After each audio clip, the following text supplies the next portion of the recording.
नमस्कार। जयंती मंगला काली भद्रकाली कपालिनी दुर्गा क्षमा शिवा धात्री स्वाहा स्वधा नमोस्तुते। नवरात्रि पर विशेष रूप से आज आपको बताने जा रहा हूँ दुर्गा सप्तशती का चमत्कार। वरदान है दुर्गा सप्तशती। दुर्गा सप्तशती एक ऐसा वरदान है, एक ऐसा प्रसाद है, जो भी प्राणी इसे ग्रहण कर लेता है वो प्राणी धन्य हो जाता है। जैसे मछली का जीवन पानी में रहता है, वृक्ष का जीवन उसके बीज में निहित होता है, वैसे ही माँ के भक्तों के लिए उसका जीवन, उसके प्राण दुर्गा सप्तशती में स्थित होते हैं। इसके हर अध्याय का एक अलग और खास उद्देश्य है। इन्हें देवी के विभिन्न शक्तियों को जागृत करने के लिए 13 ब्रह्मास्त्र बताया गया।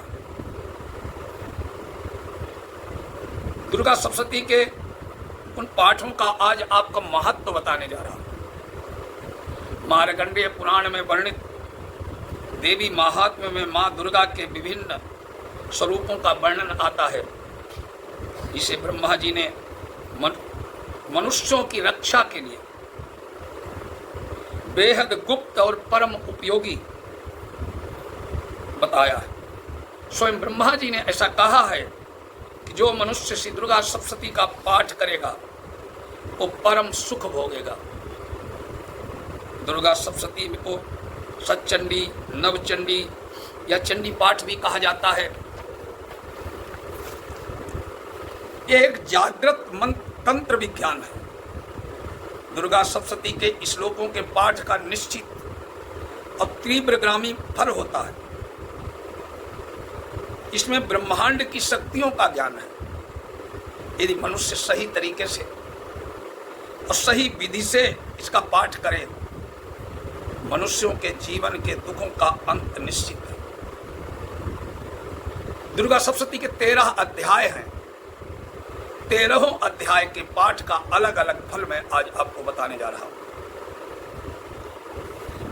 पहले अध्याय का पाठ, किसी प्रकार की चिंता है, किसी प्रकार का मानसिक विकार यानी मानसिक कष्ट है, तो दुर्गा सप्तशती के प्रथम अध्याय के पाठ से सभी मानसिक विकारों और दुश्चिंताओं से मुक्ति मिलती है। इंसान की चेतना जागृत हो जाती है, विचारों को सही दिशा मिलती है, किसी प्रकार के भी नकारात्मक विचार हावी नहीं हो सकते हैं। अतः पहले अध्याय के पाठ को हर प्रकार की मानसिक चिंताओं की मुक्ति के लिए अवश्य करना चाहिए। दूसरा अध्याय, दूसरे अध्याय का पाठ जो है मुकदमों को विजय में प्राप्ति करने के लिए होता है। किसी भी प्रकार का झगड़ा, वाद विवाद हो, उसमें शांति आती है, आपके मान सम्मान की रक्षा होती है। दूसरे अध्याय का पाठ विजय के लिए होता है, लेकिन आपका उद्देश्य सात्विक होना चाहिए, मनसा और उद्देश्य पवित्र होने चाहिए। ऐसा नहीं कि झूठा ही किसी पर मुकदमा किए बैठे हैं कि माँ सब जानती है। अगर आप निरपराध फंसाए जा रहे हैं, निरपराध आप पर मुकदमे हैं, तो उनसे मुक्ति के लिए, किसी को परेशान करने के लिए अगर आप इसका प्रयोग करते हैं तो उचित नहीं है। तीसरे अध्याय का पाठ शत्रुओं से छुटकारा प्राप्त करने के लिए किया जाता है। मित्रों, शत्रुओं का भय जीवन में बहुत बड़ा कष्ट का कारण होता है। भयग्रस्त व्यक्ति के पास चाहे जितनी भी सुख सुविधा हो, पर वो कभी सुखी नहीं रहता। इस अध्याय के पाठ से हर प्रकार के शत्रु, बाह्य आभ्यंतर, आंतरिक शत्रु हो चाहे बाहरी शत्रु, सभी से मुक्ति भगवती माँ देती है। चौथे अध्याय का पाठ माँ की भक्ति और शक्ति प्राप्त करने के लिए, उनकी ऊर्जा प्राप्त करने के लिए चतुर्थ अध्याय सर्वोत्तम है।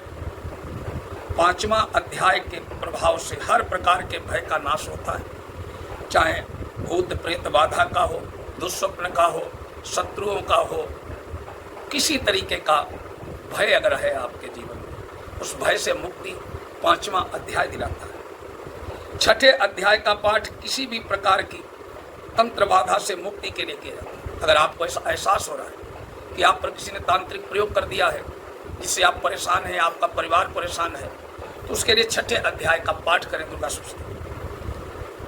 अगर आपकी कोई विशेष कामना है जिसकी पूर्ति नहीं हो पा रही, तो उसके लिए 7वां अध्याय का पाठ सर्वोत्तम है।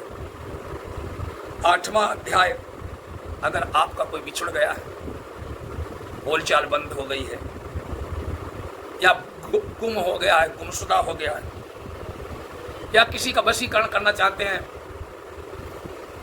तो उसके लिए वशीकरण में ध्यान रखें। किसी को परेशान करने के लिए कुछ भी मत करिए। माँ से कोई भी ऐसी प्रार्थना मत करिए जिससे आपका उद्देश्य किसी को परेशान करना हो। अध्याय 9वां, अगर आप संतान की तरफ से पीड़ित हैं, संतान नहीं प्राप्त हो रही, बहुत प्रयास कर लिए, तो 7वें अध्याय 9 का विशेष रूप से पाठ करें और सच्चंडी 108 पाठ संपूर्ण दुर्गा सप्तमी के कराएं तो और भी अच्छा रहेगा। 10वां अध्याय, आपकी संतान गलत दिशा में जा रही है, कुसंग में पड़ गई है, आपका कहा नहीं मानती है, तो उसको रास्ते पर लाने के लिए 10वें अध्याय का पाठ करना चाहिए। अध्याय 11 है, अगर आपके व्यापारी हैं, व्यापार में हानि हो रही है, लगातार बहुत प्रयास करते हैं लेकिन व्यापारिक घाटा नहीं दूर हो रहा है, तो उसके लिए 11वें अध्याय का पाठ करें। आप समाज में मान सम्मान चाहते हैं, बीमारियां नहीं छोड़ रही हैं, बीमारी से मुक्ति, रोग से मुक्ति और मान सम्मान के लिए 12वें अध्याय का पाठ करें। 13वें अध्याय का पाठ माँ की भक्ति, माँ की शक्ति, माँ का आशीर्वाद और हर प्रकार की कामनाओं की पूर्ति के लिए और इच्छित वस्तु प्राप्त करने के लिए किया जाना चाहिए। दुर्गा सप्तमी एक जीवंत और चैतन्य ग्रंथ है, मार्कंडेय पुराण से लिया गया है और कलयुग में कहा गया है कलौ चंडी विनायको।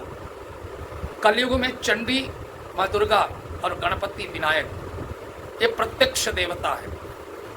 श्रद्धा भाव से नवरात्रि के पावन पर्व पर खुद पाठ करें, खुद नहीं कर सकते हैं तो ब्राह्मण से कराएं।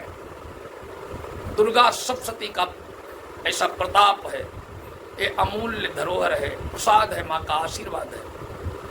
हर मनोकामना भगवती माँ आपकी निश्चित पूरी करेंगी। इस नवरात्रि पर पाठ करें, भगवती की कृपा प्राप्त करें। जय माता जी।